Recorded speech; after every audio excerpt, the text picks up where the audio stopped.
Yes. A religious test is not required to hold office. Yes.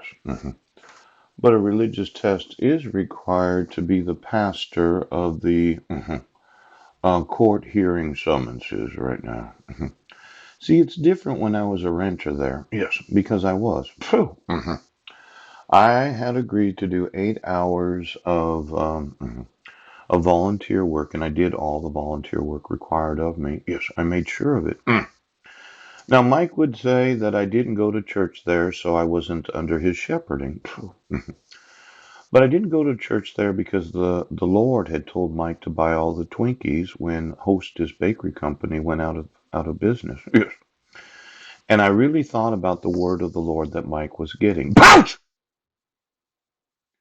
See, what happens when you submit yourself to the authority of the church, yes, or religious testing is required to be able to be a pastor. And then the pastor stands behind the pulpit, yes, and explains to the congregation that the Lord told him to buy all the Twinkies.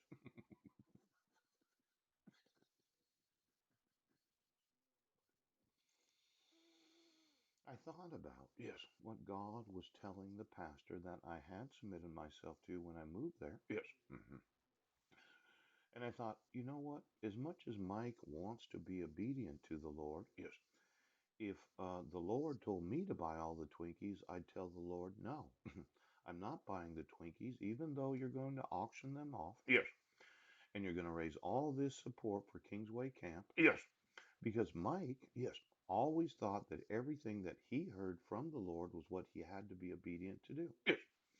Now, I'm impressed with Mike's obedience. Yes. He went out and bought boxes and boxes and boxes of Twinkies. Yes, he did.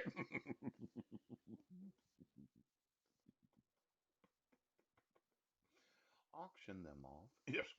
So that the congregation could support Kingsway Camp. Yes, they did. But after that sermon, I no longer went back to that church. Yes. But I was still a volunteer. Yes. I still did my hours. Yes. So that I could reside at 1023 Kitchen Dick Road. Now, when do you no longer have to submit to the authority of the actual pastor? Yes. When you disagree with what God is telling that pastor to do. Yes. Now, I'm not the one that told Mike that he shouldn't listen. I'm not the one. I didn't tell Mike he shouldn't buy the Twinkies. No, he didn't. I said, yes, I'm no longer submitting myself to the authority of the church when the pastor decided to buy all the Twinkies.